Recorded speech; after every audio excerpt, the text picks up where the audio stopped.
Here is today's featured headline in space. Jared Isaacman could get a second shot at becoming NASA administrator.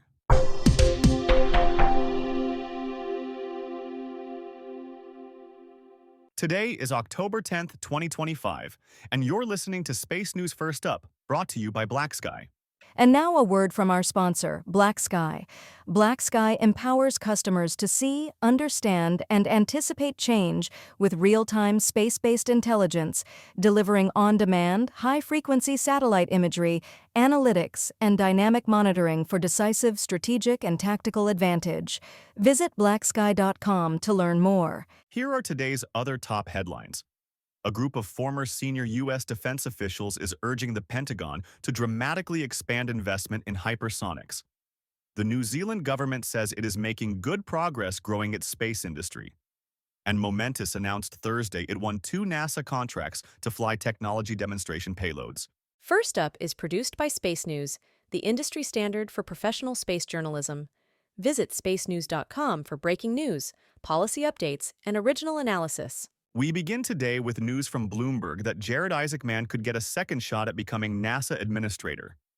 Isaacman has reportedly met with President Trump multiple times after Trump withdrew Isaacman's nomination to lead the agency at the end of May to discuss Isaacman's vision for NASA, suggesting that Trump could consider renominating him.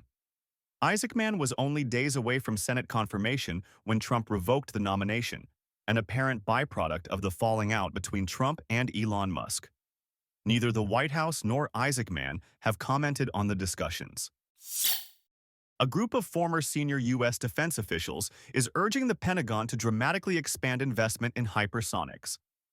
A report released Thursday by the Atlantic Council's Scowcroft Center for Strategy and Security urges the Pentagon to rapidly field both offensive hypersonic strike weapons and counter-hypersonic interceptors at a scale sufficient to achieve meaningful deterrence and, if necessary, defeat attacks from adversaries. The report warns that China and Russia are outpacing the United States in developing high-speed, maneuverable missiles that threaten to erode U.S. military deterrence.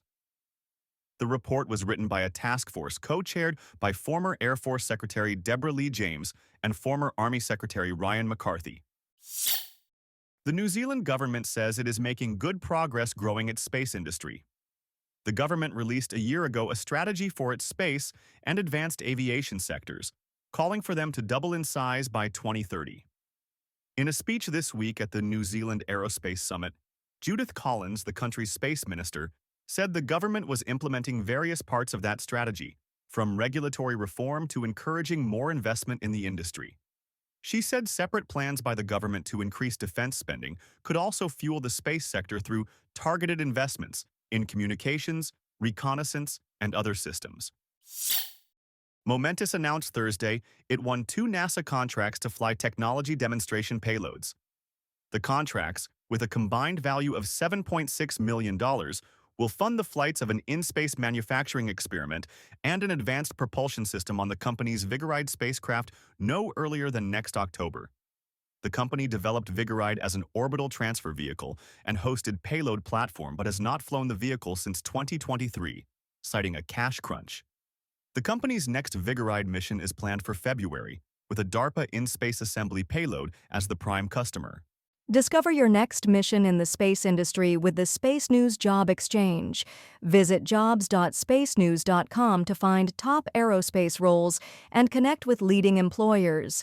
And for employers, use discount code JOBEX for 15% off your next purchase. In other news, the Orlando Sentinel reports that weather will delay the launch of a set of Amazon Project Kuiper satellites on a Falcon 9. The launch of the KF-03 mission was scheduled for Thursday night, but delayed by heavy rain at Cape Canaveral. The launch is now planned for Saturday night. The launch will be the third and last in a set of 3 Falcon 9 launches Amazon procured as a stopgap, given delays in the Ariane 6, New Glenn, and Vulcan Centaur rockets that will launch the bulk of the 3,200 satellite constellation. Space.com reports that SpaceX is preparing for the next Starship test flight.